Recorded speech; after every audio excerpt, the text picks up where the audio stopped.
নমস্কার, ডিজি ইনফরমেশনে সকলকে স্বাগত। আজ আমি আলোচনা করব সিআইএসএফ মানে সেন্ট্রাল ইন্ডাস্ট্রিয়াল সিকিউরিটি ফোর্স থেকে কনস্টেবল ফায়ার পদে রিক্রুটমেন্ট করানো হবে। তার নোটিফিকেশান রিলিজ হয়ে গেছে। কারা অ্যাপ্লাই করতে পারবে, শিক্ষাগত যোগ্যতা কী আছে, সিলেকশন প্রসেস পুরোটাই আমি আলোচনা করব। ভিডিওটা তোমরা প্রথম থেকে শেষ পর্যন্ত দেখো এবং ভিডিওটা তোমরা শেয়ার করতে পারো। আমি এখন আছি অফিসিয়াল নোটিফিকেশানের মধ্যে। তোমরা দেখতেই পাচ্ছ সেন্ট্রাল ইন্ডাস্ট্রিয়াল সিকিউরিটি ফোর্সের এটা একটা নোটিশ।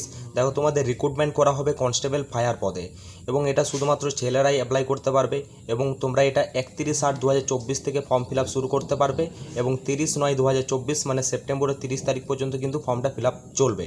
দেখো, এটা কনস্টেবল ফায়ার পদে রিক্রুটমেন্ট করা হবে এবং online applications are invited from male Indian citizen. দেখো, শুধুমাত্র ছেলেরাই অ্যাপ্লাই করতে পারবে এবং তোমাদের পে লেভেল 3 অনুযায়ী স্যালারি দেওয়া হবে এবং তোমাদের প্রথমে ফিজিক্যাল এফিসিয়েন্সি টেস্ট এবং পিএসটি হবে এবং তারপর ডকুমেন্টস ভেরিফিকেশান হবে, তারপর রিটেন এক্সামিনেশান হবে এবং তারপরে কিন্তু মেডিকেল হবে এবং ফাইনাল মেরিট লিস্ট প্রকাশিত হবে।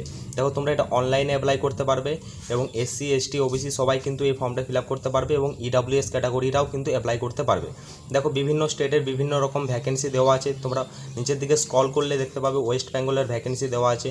দেখো, ওয়েস্ট বেঙ্গলের যেগুলো জেনারেল ডিস্ট্রিক্ট তাদের দেখো জেনারেলদের জন্য 20টা ভ্যাকেন্সি আছে, ইডাব্লিউএস 5টা এবং এসসি 11, এসটি 2টো এবং ওবিসি 11, টোটাল 49টা ভ্যাকেন্সি আছে জেনারেল ডিস্ট্রিক্টের। এরপর দেখো, যেগুলো নকশাল এরিয়া তাদের জেনারেল 2টো, ইডাব্লিউএস 1টা, এসসি 2টো, এসটিদের 0 এবং ওবিসি 1, টোটাল 6টা ভ্যাকেন্সি আছে। অল ওভার ইন্ডিয়া তোমরা যদি দেখতে চাও 1130টা ভ্যাকেন্সি আছে। দেখো, এই ভ্যাকেন্সিগুলো তোমাদের মানে এটা টেন্টেটিভ ভ্যাকেন্সি দেওয়া আছে এবং এগুলো তোমাদের বাড়তেও পারে আবার কমতেও পারে। তোমরা নোটিফিকেশানটা স্ক্রল করলে দেখতে পাবে এডুকেশন কোয়ালিফিকেশান। দেখো, তোমাদেরকে ক্লাস 12 পাস করতে হবে। The candidates must have pass 12 class or equivalent qualification from a recognised board or university. দেখো, তোমাদের যে কোনো বোর্ড বা ইউনিভার্সিটি থেকে ক্লাস 12 পাস করতে হবে এবং তোমাদের সাথে সায়েন্স সাবজেক্ট থাকতে হবে। ফিজিক্স, কেমিস্ট্রি, ম্যাথ এগুলো কিন্তু এইচএসের সাবজেক্টের সাথে থাকতে হবে, তবেই কিন্তু তোমরা ফর্মটা ফিল আপ করতে পারবে। দেখো, এজ লিমিট দেওয়া আছে 18 থেকে 23 বছর। দেখো, 18 বছর বয়স হলে তোমরা এটা অ্যাপ্লাই করতে পারবে এবং 23 বছরের বেশি বয়স হলে কিন্তু অ্যাপ্লাই করতে পারবে না এবং তোমাদের বয়সটা ক্যালকুলেট করা হবে 30/9/2024 তারিখ অনুযায়ী। দেখো, এসসি এসটিরা 18 থেকে 28 বছরের মধ্যে হলে অ্যাপ্লাই করতে পারবে, ওবিসিরা 18 থেকে 26 বছর এবং এক্স সার্ভিসম্যান 18 থেকে 26 বছর। এরপর তোমরা যদি নোটিফিকেশানটা স্ক্রল করো, যারা এজ রিল্যাক্সেশন নেবে এবং এসসি এসটি ওবিসির ফর্ম ফিল আপ করবে তারা কিন্তু আগে থেকে সেন্ট্রাল ফরম্যাটের ডকুমেন্টস রেডি করে রাখবে, না হলে কিন্তু তোমরা ডকুমেন্টস ভেরিফিকেশানে রিজেক্ট হয়ে যেতে পারো।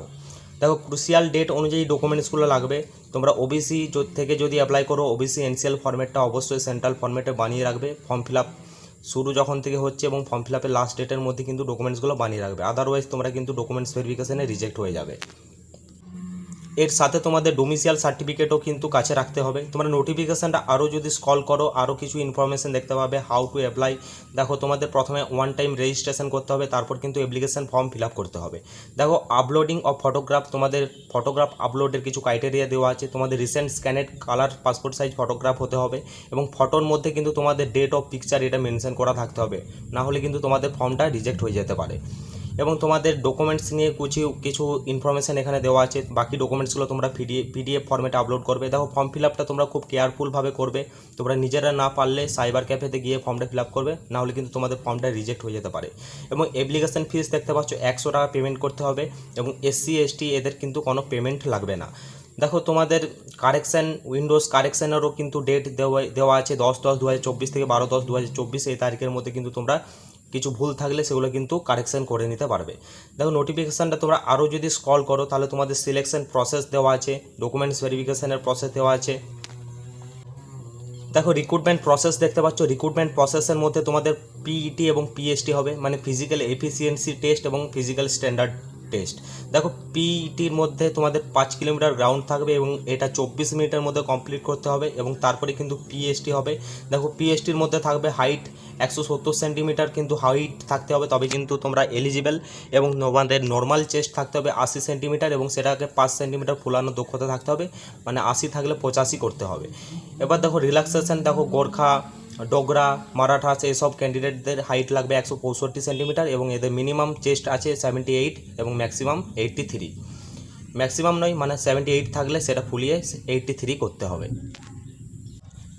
এরপর দেখতে পাচ্ছ ওয়েট, দেখো তোমাদের হাইট অনুযায়ী কিন্তু ওয়েট হতে হবে এবং তারপরে কিন্তু ডকুমেন্টস ভেরিফিকেশান হবে। দেখো ডকুমেন্টস ভেরিফিকেশানে বিভিন্ন ফর্মেট তোমাদের দেওয়া আছে, এসসি এসটি ওবিসি, তোমাদের নোটিফিকেশানে আরও স্ক্রল করলে ফর্মেটগুলো দেখতে পাবে। তার আগে তোমরা দেখতে পাচ্ছ তোমাদের এক্সামিনেশান, দেখো গ্রাউন্ডের পরেই কিন্তু তোমাদের এক্সামিনেশান হবে এবং তার মধ্যে এক্সামটা টোটাল 4টা পার্টে আছে। দেখো দেখতেই পাচ্ছ জেনারেল ইন্টেলিজেন্স অ্যান্ড রিজনিংয়ের জন্য 25টা কোশ্চেন থাকবে এবং 25 নাম্বার থাকবে।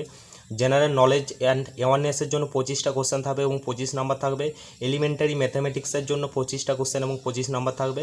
এবং পার্ট ডিতে ইংলিশ অথবা হিন্দি, এটা অপশনাল আছে, তোমরা হয় হিন্দি গ্রামারের পরীক্ষা দিতে পারো বা হিন্দি গ্রামারের পরীক্ষা দিতে পারো। এটাতেও কিন্তু 25টা কোশ্চেন এবং 25 নাম্বার থাকবে। দেখো সম্পূর্ণ এসএসসি জিডির পরীক্ষার মতো পরীক্ষা হবে, কিন্তু এখানে 120 মিনিট টাইম পাবে। 2 ঘন্টা টাইমের মধ্যে 100টা কোশ্চেনের তোমাদের অ্যান্সার করতে হবে এবং তারপরে তোমাদের রেজাল্ট বেরাবে এবং তারপরে বাকি সব কিছু কিন্তু তোমাদের নোটিফিকেশানের মাধ্যমে জানানো হবে বা ওয়েবসাইট থেকে জানানো হবে।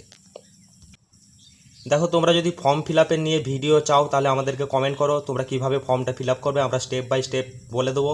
দেখো এটাই ছিল আজকের ভিডিও, তোমরা ভিডিওটা শেয়ার করতে পারো, আমি নোটিফিকেশান ডেসক্রিপশান বক্সে দিয়ে রাখছি, তোমরা নোটিফিকেশানটা ভালো করে পড়বে এবং তারপরে কিন্তু ফর্মটা ফিল আপ করবে।